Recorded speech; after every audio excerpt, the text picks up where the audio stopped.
Welcome to The Unconventional Path, entrepreneurship and innovation stories and ideas. Hello, I'm Bela Musitz. And I'm Mike Wasserman. Today, we are joined by Sam Holmes. Sam is a solo sailor and has a major YouTube video presence as well. He's a person that I've watched on YouTube a number of occasions. He makes some great videos. So in today's episode, we're going to talk a little bit about how he got into the YouTube business, and is that really a viable business model to be able to allow you to follow your passion and at the same time make a living at it so that you can keep following your passion. So we had a great conversation, Mike. Yeah, Bela, two of your favorite things in the world combined into one conversation, sailing and entrepreneurship. I can't wait. This sounds great. Let's get right to the interview. Okay, listeners, thanks for joining me today. I'm with Sam Holmes. Sam Holmes is an interesting person who has a YouTube channel and has a pretty successful YouTube channel when it comes to YouTube channels. And I thought today we can talk a little bit about sort of how YouTube works, how that works as a business model, because Sam is quite the entrepreneur, because what he does sort of full time is he sails in various different parts of the world. For example, this past year, I should say, he started down in Florida and sailed all the way up to Maine and then back down to North Carolina, and he documented that on YouTube. And so he's that's one of the ways that he generates revenue. So welcome to the show, Sam. Hey, thanks for having me. Yeah. So how did you get into the YouTube thing? What sort of inspired you to do that? It was, I don't know, I guess it wasn't, I just kind of like stumbled on it, I guess. I was kind of making the videos more to document what I was doing and I thought some people like friends and family might be interested in it. And I had always didn't really realize I knew like some people were making money on it, but I thought you needed like a bazillion views. But then the Hawaii video I did when I sailed from LA to Hawaii started really taking off. So I was able to turn on the monetization feature on my YouTube channel. And it was cool because you can see like how much money you're getting from the ads and stuff. So I always kind of kept on making some videos because I was just getting enough money that was kind of worth it to keep posting them. But also my family liked them too. So like, I don't know, maybe I'd get like $100 from a video. Yeah. And I would also I was also just kind of meeting people that watched the videos and, give me a shower or like, a meal or something. It was kind of cool to meet like local people. Then that kind of came about to some connections through the videos. Yeah. But then as it kind of continued to grow, I was recommended to get a Patreon account because some people wanted to contribute money. So then that kind of expanded my like revenue from the videos a little more. And then that kind of motivated me to keep making them even because YouTube is so like volatile, like how much money you're going to get. Like you could get, $5,000 one month and then just no money at all the next. And so for like, and it will like just be hardly anything for like 6 months, and then a video will take off and you'll get, another couple $1,000s. And so it's like, I don't know, it's kind of hard to plan on, but with a Patreon, you get kind of like however many people are signed up. It seems like they tend to stick around for a little bit. I mean, sure they leave and come and go as you get more or less popular on YouTube. But that was kind of what kind of kept me doing videos. And then every once in a while you get like a bump in revenue. But I don't know. I kind of saved up enough to do all my my sailing stuff for a couple of years, just living real cheap on the boat. So this is all the YouTube kind of as a business has just kind of been a bonus. Mm-hmm. But I think it's allowed me to kind of, I don't know, do more stuff with sailing that I wouldn't have, and make the videos, and it's probably, it's changed a little bit what I'm doing probably. I'm not sure if I would have kept doing it if I didn't have the YouTube thing. So it's cool because you can like make money when you're not you don't have to be locked down to any office or something like that. Yeah. So I was just looking at your YouTube channel, and you're solo sailing from LA, Los Angeles to Hawaii. has 3.4 million views. And that's a lot of views, where most of your other videos are, 10,000, 20,000, maybe 30,000. There's a couple of them that are bigger than that. But that's still pretty impressive if you have, I have nowhere near that number of listeners on this podcast. So, the number of people that are watching the videos that you're making is pretty significant. Now, yeah, it's weird to think about that many people seeing my little videos. Yeah. And now Patreon, which you described, if I understand that correctly, in that people sort of pledge that they will contribute a certain amount of money for each video you produce. Is that correct? So I think you can set it either that way or just per month. And mine, I think the default was per month, so that's what mine is set at. But I'm trying to do a video twice a week, just kind of as a goal for myself. And it seems to have helped the growth of the channel quite a bit. It's really hard to keep up with. Yeah. But it's just kind of like a personal challenge, and we'll see how long I can keep up with it. I had a little bit too much of a back roll of footage too. But the channel had kind of staggered, and then I did that twice a week thing, and started to pick up again. So yeah, I'm pretty happy about that. Yeah, I mean, putting out 2 videos a week is a lot, because I do one. I have 2 separate podcasts, and in each of those podcasts, we do 1 episode a week. So I'm doing 2 podcast episodes a week. But I think it's degrees of magnitude easier to do just an audio only show, because when you put video in, how much time do you spend on, if you're doing a 10 or 15 minute video, how much time does it take for you to put that together? Like the 10 to 15 minute ones, maybe 3 hours to do it. I've kind of got a formula for the sailing ones, because I've done a lot of them recently, and I try to shoot it kind of so I don't have to edit it much. It's all kind of sequential, and I try to make the cuts with the record button. Yes. So then I can maybe get those out in an hour and a half. But I'm kind of having to relearn how do I do a project video, because it's not quite as sequential, right? Because I jump between different projects, and then it can take a long time. And the other ones that take a long time are the longer videos, like when I end up with 3 hours of footage instead of 20 minutes of footage. And it's hard to edit. I edit it on my phone. It's just kind of hard to work through all that, and sometimes I have to move sequences around and incorporate a GoPro or a drone footage. That stuff really takes a lot of time. And if I want to add a music too. So I try to keep my videos, if I can, just really simple and not too flashy. And I think I've kind of got an audience that kind of appreciates some of the simplicity and not trying to build it up or exaggerate things. I think that's kind of what I aim for. But I'm always trying to improve. I think my videos have gotten better, while still staying with that kind of simple, just shot on my iPhone and edited. It's pretty simply together. Yeah. So really, you shoot and edit them on your phone? Yes. Every once in a while, if it's like an underwater shot, I'll use a GoPro. Yeah. But other than that, or a drone shot here and there. But other than that, they're mostly just shot on my iPhone.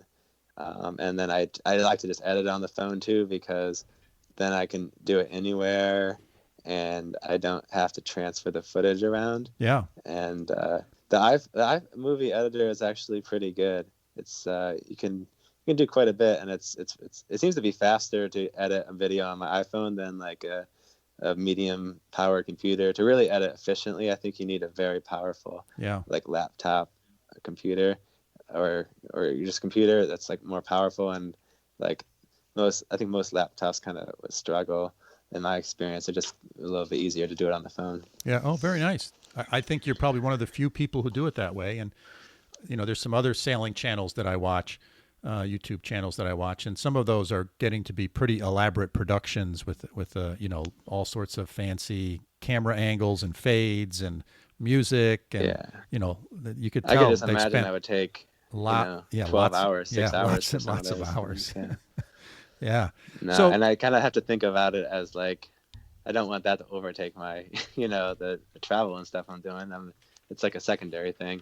Yeah. So just and the shooting, I'm pretty much able to shoot the video, and it doesn't slow me down too much with what I'm doing or getting in the way. And I want the editing to be that same way. Yeah. And I think if I just keep the, restraining myself to not have to, I have to give myself kind of a time limit to get it done in, and a means of shooting, I can still make the videos eventually, better. Maybe I can get to that quality, but get to there because I've gotten more proficient at, the skills of doing it. Yeah. And not adding the time or the extra gear. Yes. Now, you said that YouTube and Patreon are sort of bonuses, kind of extra money, if you will. You're not dependent upon them, and because you saved up enough money to kind of take some time off and go sailing full time. So what were you doing before you did the sailing thing? I worked at Disney Imagineering in California, and that's the company that does the rides, and I worked on projection systems there. Okay. Like projection mapping, and when we projected on irregular surfaces or used multiple projectors blended together. I did a bunch of different stuff there, but that was kind of the bulk, the most of the stuff I did. That and kind of laser scanning and 3D modeling kind of stuff. Okay, so you technically savvy person who probably had a reasonable paying job, and you were able to save up some money so that you could take your sailing seriously and full time, and you've been able to supplement that income with YouTube and Patreon. Yeah. I mean, it was still like, to do it, I had to do it, on a pretty, like that's a low budget sailing, right? It's not like a big boat. I started on a 23-foot boat, and now my boat it's only 28 foot. Yeah. And I keep it simple. You don't have radar or a lot of fancy electronics. And I anchor out. But you can, that being said, you can sail for even less than what I've had. Like I know people that done on this really, really small budgets, and you can still get a pretty seaworthy boat if you can put your priorities in the right spot. But yeah, the YouTube has definitely let me make my boat safer, because I'm I see the money I'm getting is most of it goes right back into the boat. So that's definitely a great benefit. I have I can make it a little more comfortable, a little safer. And then I could push to more of the places I really want to go, because if the boat is more sound, then I would feel more comfortable in those kind of situations. Get more anchors, better gear, that kind of thing. So are you sort of hoping or thinking or maybe planning this notion of seeing if you can generate sufficient amount of revenue off of YouTube and Patreon to sort of do your sailing adventures indefinitely? Yeah, because right now it can keeps up. It's make enough to just kind of break even, right? But the thing with YouTube is the top end is crazy high, right? So and it's still growing. So I think it could become, you could make a lot more. And I feel like it's versus when I worked at a big corporation. If you put in more work, you didn't really necessarily see the rewards from it, right? You would still have to wait, whatever, till next year to see if you might get a promotion, or, several years, and you don't really get a pay increase. And while YouTube, the money is really kind of random somehow, it feels but there's also a really pretty direct correlation. If you're putting out lots of videos and they're something people are interested in, right, you're going to keep on growing. So I like to see that's kind of much more satisfying to work that way, and it kind of motivates me to keep building up the channel, because it could just see how big it could get, because there's some really big YouTube channels out there. Yeah. There are some people who get over 1 million views for every video they do, right? So that would be a nice place to get to. People are making millions of dollars a year on it. It's wild. Yeah, it is wild. And it's interesting, right? It's a business that didn't exist 15 years ago. Yeah. Right. I mean, and if you think about how many people watch the videos, it's I'm getting 20,000 views, kind of that's kind of an average for yes. my more recent ones, and it's just I don't know, if you would just get a few cents for each view, it's you could be making a lot of money. Yeah, it adds up quick. It adds up quick. Mm-hmm. So if there's other budding entrepreneurs out there who are thinking about, hey, I want to do some YouTube videos, I want to make a run at it. What suggestions would you have for them, Sam? I don't know because I didn't really go into it trying to make a YouTube channel big. I just kind of got lucky. But in my experience, it seems like if you were going to try to make a YouTube channel like the way my channel, like as that it was your goal to make a YouTube channel that like was able to get some it would be a pretty horrible like plan if you didn't love sailing like already, right? Because like I think that some of the passages I do and stuff, it's not like if you were forced to do it, if you were just trying to do it to make the YouTube money, it wouldn't be worth it at all. Like I would be much better off making money just working at even like a low paying job would probably be better than where the Yeah. YouTube channel's at. Yeah. But thinking of it as doing something that like I'm passionate about and just like getting compensated on top of it a little bit for sharing what I'm already doing, I think about it that way. I'm like the YouTube money is just from like doing the sharing part of it. Then I think it's worthwhile and like using it to kind of network also with people you might not have been able to meet. But like if you wanted to probably do it as just a money making thing, it's probably better off just like, well, if you have something passionate about that would be good. But like I think like I see people doing YouTube videos about just like they're just talking, or like filming themselves playing video games. Those are like there's a lot more like lucrative kind of stuff than probably like the sailing videos. So I don't really know. I haven't really done, I tried to do that. But you're also, you're go ahead. I'm sorry, I didn't mean to cut you off, Sam. no, I got lost in my thought. What were you gonna say? I was going to say the good advice, the good piece of advice there is, first of all, you got to have something you're passionate about, and YouTube is sort of the kicker or the bonus. It can't be the main thing, right? Because people also they'll kind of know if you're like enjoying what you're doing. Like like, I think that's kind of like just seeing someone do something that they're like into, even if maybe you're not that interested in the topic. Sometimes that's enough to kind of help you build some subscribers. I think some people kind of just like my enthusiasm for sailing. Yeah. So let me ask you one other question, and then we can wrap this up, Sam.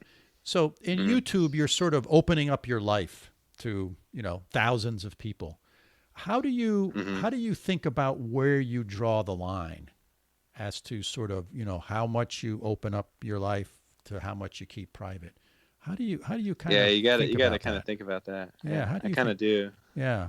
I don't know, like it's just kind of what you're comfortable with. You got to be careful about because people sometimes they'll show up at your boat, and it's a little bit weird. It hasn't been anything bad, but there's definitely some really weird comments you see on the videos. So I try to always turn off my GPS tracker when I'm coming into a port.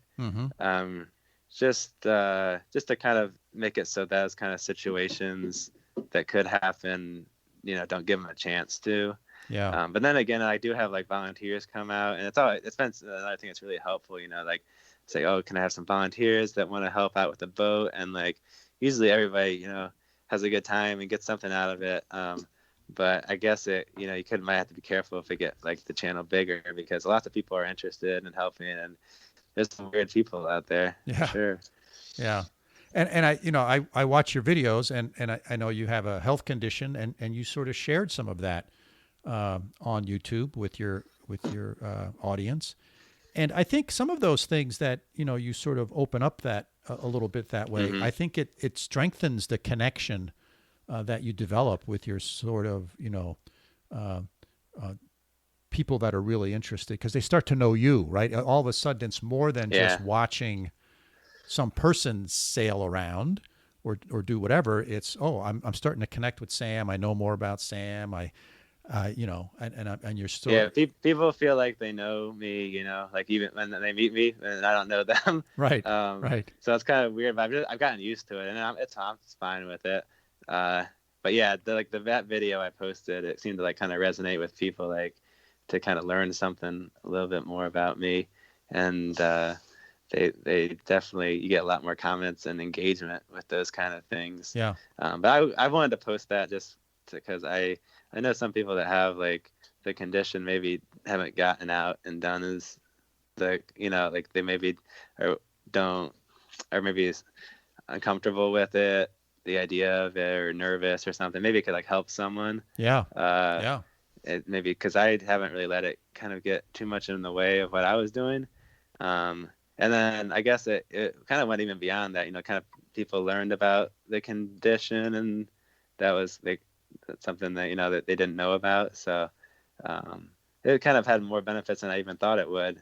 So that was kind of cool. Yeah. So I was happy I posted it. It did feel a little bit weird. I wanted to post the video because I would never hided that I had that condition or the ostomy bag. Yep. But then when it came to actually posting it, yeah, it did feel a little bit uncomfortable. It was like, oh, I don't know if it was kind of had to like force myself to do it. I knew I wanted to do it, but like it was not.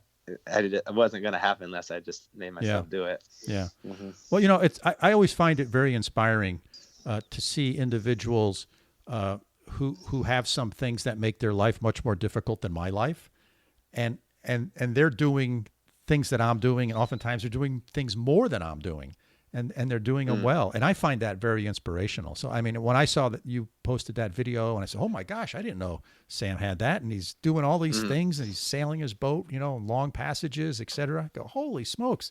It's sort of, what was, for me, at least, it was more inspirational and motivating than sort of if I didn't know that, right? It sort of was like, wow, it really made your video special for me. Yeah. Oh yeah. Yeah. I guess that's a good point. Yeah. Well, super. I suppose like that's kind of part of the motivation, like you have that kind of thing happen. It's just like, oh, you better do the stuff, now than sooner than later. Right. So that was kind of the reason. I think so. I think a lot of people have kind of health things happen, or do cool things. Like they had some kind of, thing make them realize, that you needed to kind of get out there and do the things you want to do now, because you might not be able to. That's right. That's well said, later. Sam, because you never know. As my wife and I often say to each other, enjoy the moment, because you never know. And we're both in our late 60s, and we've had a lot of people that we've known whose life changed drastically, and all of a sudden there was things they couldn't do. So I think that's great advice. It's a great way to end the podcast. Thank you very much for being on the show. I really appreciate it, Sam, and sharing some of your YouTube savvy with us. Is there anything that I should have asked you that I haven't, or anything else you'd like to share with the audience? Oh, no, that's about it. I guess if you want to follow my channel, it's Sam Holmes Sailing on Instagram and YouTube. Yep, and I will put all of those things in the show notes so people can find you. They're great videos. I love watching them. Sam is very inspirational. And like you said, they're not overproduced. They sort of have this earthy sort of element to them, which I find refreshing. So it's a pleasure having you on the show, Sam. Thank you very much. All right, you bet. Bela, great interview. Sam was really an interesting person. What a story. I mean, solo from LA to Hawaii. I can't imagine doing that, which is just quite an accomplishment and really cool. But then the whole business idea that he's kind of launched, this is really neat too. So, tell me a little bit. Let me pick your brain on this. You've met some solo sailors. You've done some sailing yourself, not so much solo, I know, but and you've met also some people who use social media as a way to kind of share their passion and sometimes make a little money off it, which is fine. Have a business around it, kind of similar to podcasting, right? Let's start with the sailing part. What motivates people to sail solo from your point of view? Well, that's a great question, Mike. I think there's a lot of activities that you can look at, and that, I mean, there's hiking. Some people like to hike solo. Some people like to hike in groups of 2 or 3 or 4 or 5 people. Some people like to run solo. Other people like to run in groups. So I think there's lots of activities that we do, sometimes social and sometimes work-related, that you either find yourself alone or you find yourself in groups of individuals. And I think, there's social aspects to it, of course, and we tend to be social animals, most of us at least. But I think there's some interesting characteristics that I kind of think about solo hikers, sailors, runners, whatever. And that is this sense of independence. You can sort of get up in the morning and you can decide what you want to do. And there's also this sort of self-reliance. When stuff happens, you have to figure it out yourself. There's no one else there to help you figure it out. You know, whether you're hiking and, you know, a piece of equipment breaks, or the trail you're on isn't working out well, the same types of things happen in sailing, right? Equipment breaks all the time. The weather turns crappy, and and you have to figure it out. And I think when you get through those things, there's a huge feeling of accomplishment. I think if I reflect back on my own life, many of the things that I felt a great sense of accomplishment from are getting through difficult challenges. And when you got through those difficult challenges, because you're the one who sort of figured out and persevered and drove through it. And the reason we have something like this on an entrepreneurship podcast is because I think all of these characteristics are the same types of characteristics that entrepreneurs have, right? They have a lot of self-confidence. They have a lot of self-reliance. They're driven. They want to accomplish things. And I think a lot of these characteristics are similar. And so that's why I think this is sort of an interesting story. How about you, Mike? What are your thoughts on something like this? Well, I avoid challenges, and I try not to put myself at risk.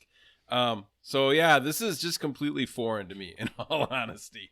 And I mean, I've chosen my life and my career to really be with people, and even my hobbies and things like this are typically more social. So yeah, it's just not my thing, and I'm okay with that. Like, I respect people who do it totally, Right. but it's just not my thing. Yeah, but I understand the solo piece, right? And that's just in your nature. That's in your genes or your makeup. But the notion of risk, right? What's risk to one person is not risk to a different person.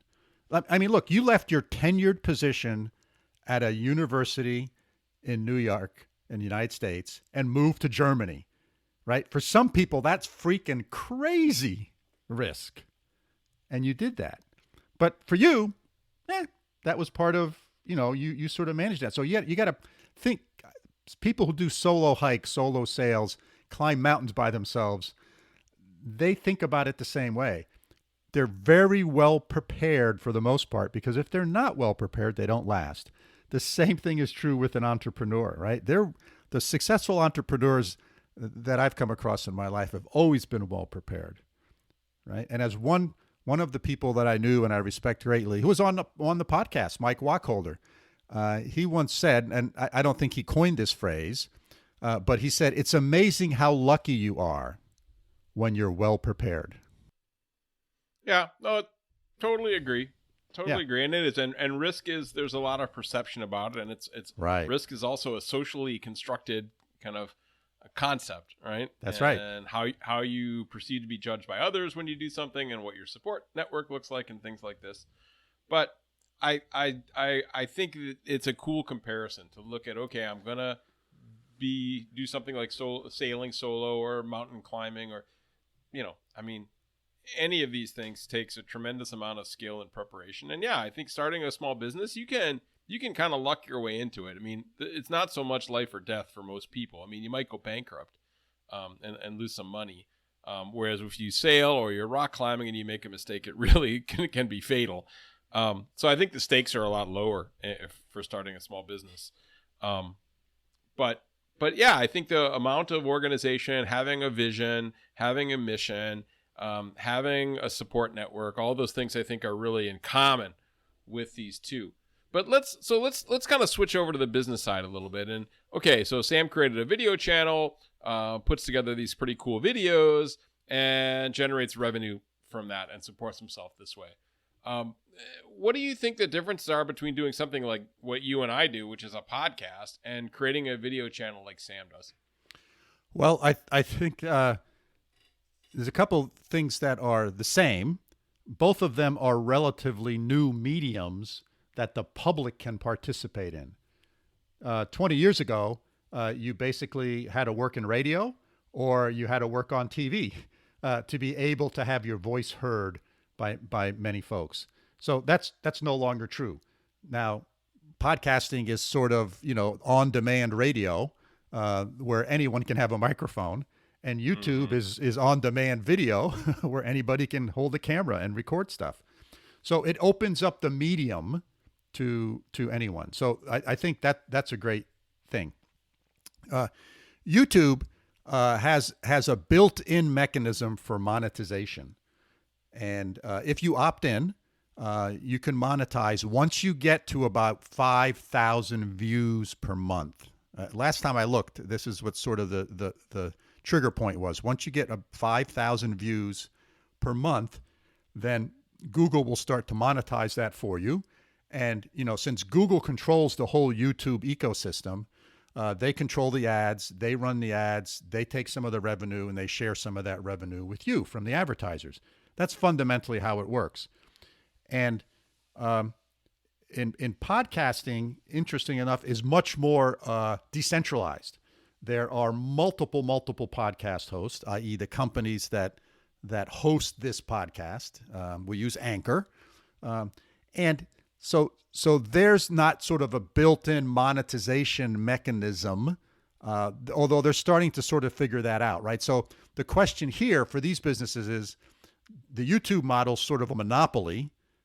Google controls it. They monetize it fairly well.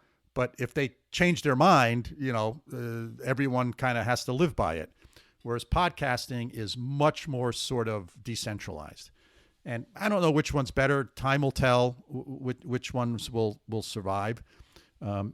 But I think the other interesting thing is, let me just talk about one other thing. The other difference is video is, I think, an order of magnitude more complex to produce decent videos than it is to make decent audio.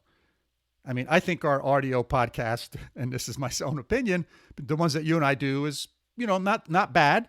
We've had a lot of people listen to these things. We're pushing 20,000 on this Unconventional Path podcast series. And, it takes us 2 or 3, between recording, the guest, you and I recording, and me doing the editing, I probably invest 4 to 5 hours per episode total to get that sort of done. And I think to do a 20-minute YouTube video, it's more like 30 or 40 hours of time if you listen to most folks. Now, I will say it's interesting how Sam got into this.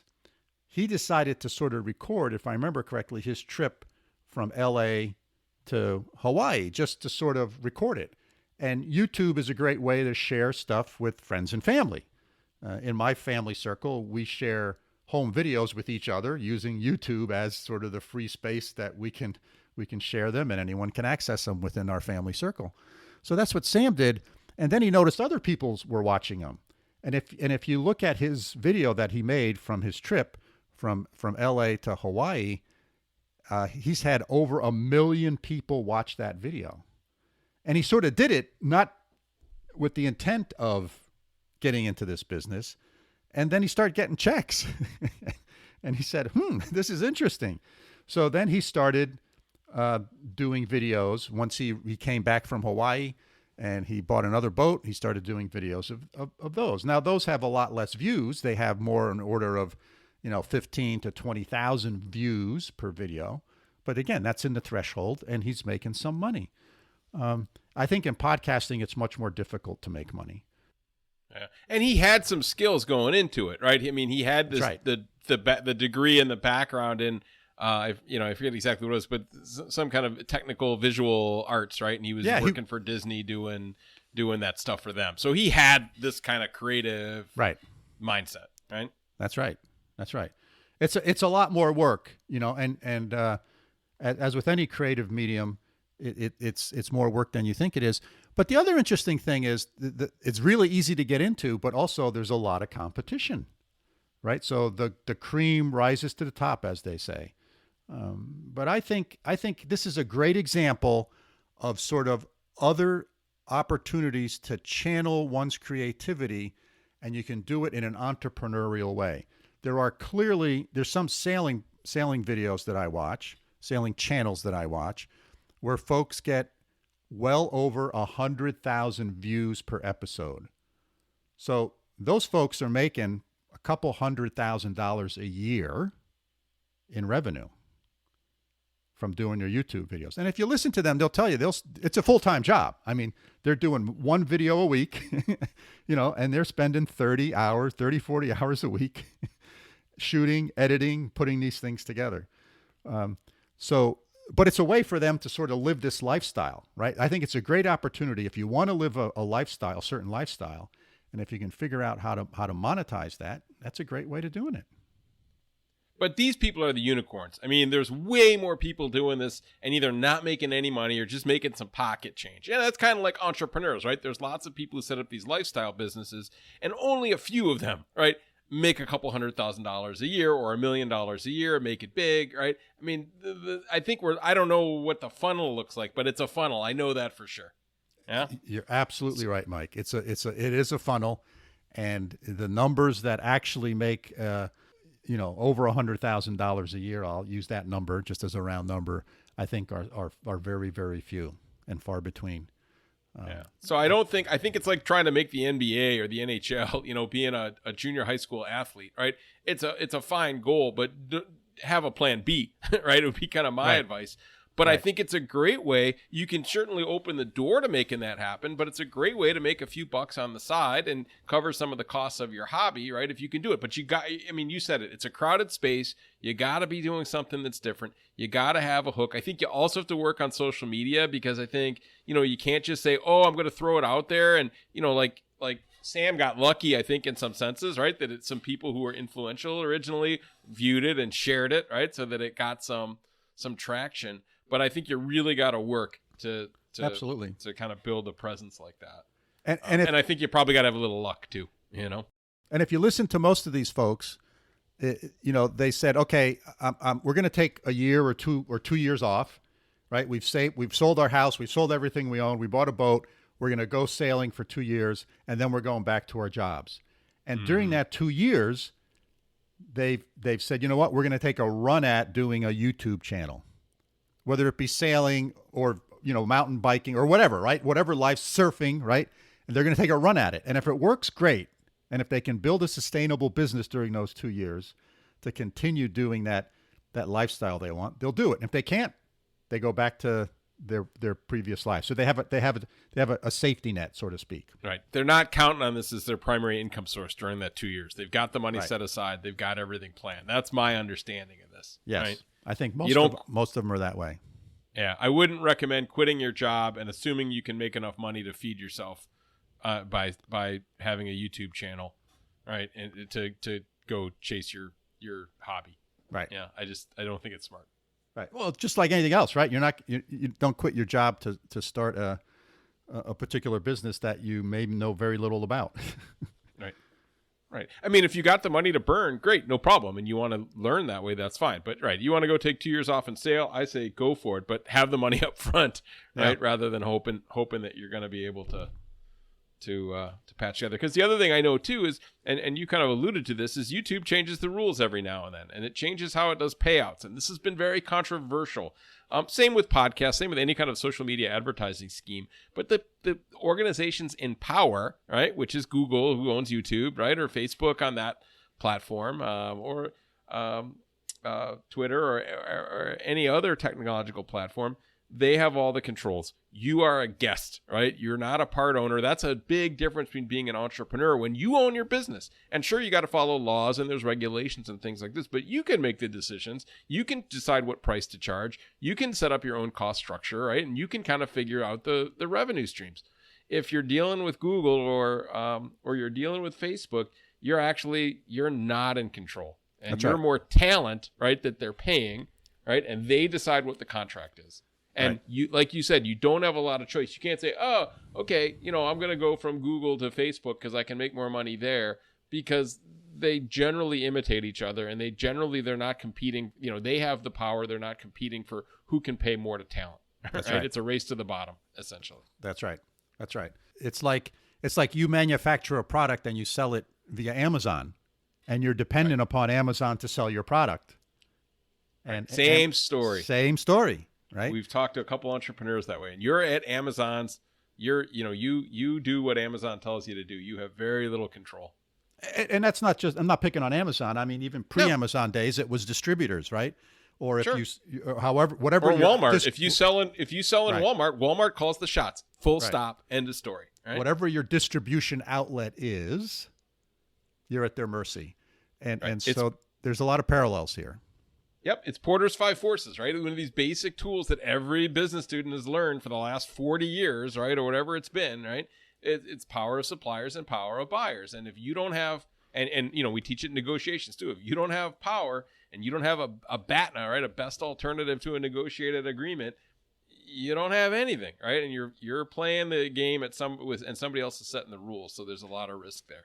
Yeah. So I think this is an interesting way to think about this. That great side gig, and if you can blossom it into a full-time gig, more power to you. Don't chase it, go for it, but don't count on it. Be realistic. Yep. But I thought it was interesting. I thought it was an interesting guest and sort of an interesting view at entrepreneurship, and something we haven't talked about before. Yeah, no, great story, great individual story, great entrepreneurial story. Somebody who kind of fell into the whole thing, which is kind of neat, but doing what he loves doing, which, more power to him, right? Yeah. How about we wrap this one up, Mike? Yeah, I think that's great. Listeners, thanks again from the bottom of our hearts for joining us. We hope that you found this episode as interesting and thought-provoking as we did. If you have questions about what we discussed today, please feel free to get in touch with us. Our email is bela.and.mike@gmail.com. And we really do appreciate hearing from our listeners. So if you have any ideas or suggestions for guests, feel free to reach out and send us an email, and love to hear from you. So signing off from upstate New York. See you soon, Mike. Thanks, Bela. Sounds great. And from over here in Münster, Germany, auf Wiedersehen.